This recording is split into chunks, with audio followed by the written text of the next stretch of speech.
లలిత వారి శ్రావణం ప్రత్యేక ఆఫర్ అన్ని బంగార నగలపై తరుగులో 1% తక్కువండి. డైమండ్ జ్యువెలరీకి క్యారెట్ కు 5,000 తక్కువండి. ఇతర షోరూంల ఆఫర్లతో పోల్చి చూడండి. నగలు అలాగే కొనాలండి. ప్యారిస్ లో జరుగుతున్న ఒలింపిక్స్ క్రీడల్లో కోవిడ్ విస్తరిస్తోందని బయటపడింది.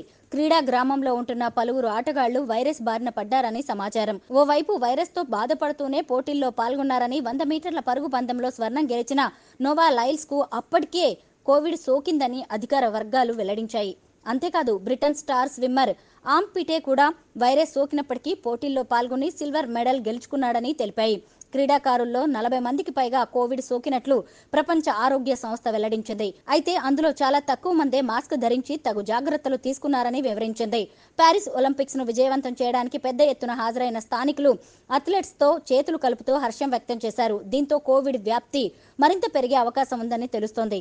అయితే కోవిడ్ ను పెద్ద సమస్యగా భావించక్కర్లేదని అంతర్జాతీయ ఒలింపిక్స్ సంఘం అధ్యక్షుడు బాక్ వ్యాఖ్యానించారు. ఇది కూడా ఓ జ్వరం లాంటిదేనని, ఇందుకోసం ప్రత్యేకంగా ఆంక్షలు విధించాల్సిన అవసరం లేదని అభిప్రాయపడ్డారు.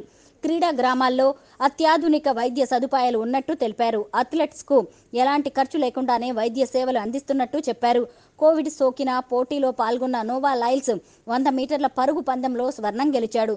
ఆ తర్వాత 200 మీటర్ల విభాగంలో వెనుకబడి కాంస్యంతో సరిపెట్టుకున్నాడు. పోటీ పూర్తయ్యాక అలసటతో నోవా లైల్స్ వీల్ చైర్ కు పరిమితమయ్యాడు. ఈ సందర్భంగా మాస్క్ ధరించి మిగతా వారికి దూరంగా ఉన్నాడు. బ్రిటన్ స్టార్ స్విమ్మర్ ఆమ్ పిటే కూడా కోవిడ్ బారిన పడి 24 గంటల్లోనే సిల్వర్ పతకం సాధించాడు. కోవిడ్ కారణంగా టోక్యో ఒలింపిక్స్ ఏడాది ఆలస్యంగా జరిగిన విషయం తెలిసిందే. అప్పుడు కూడా నిర్వాహకులు చాలా జాగ్రత్తలు తీసుకున్నారు. వైరస్ వ్యాప్తిని అడ్డుకోవడానికి భారీగా ఆంక్షలు విధించారు. తాజాగా ప్యారిస్ ఒలింపిక్స్ లో మాత్రం ఎలాంటి ఆంక్షలు విధించలేదని తెలుస్తోంది. కోవిడ్ కారణంగా ప్రాణాపాయం జరిగే అవకాశం లేదనే ఉద్దేశంతో వైరస్ బారిన పడిన ఆటగాళ్లను పోటీ నుంచి తప్పించలేదని నిర్వాహకులు చెప్పారు.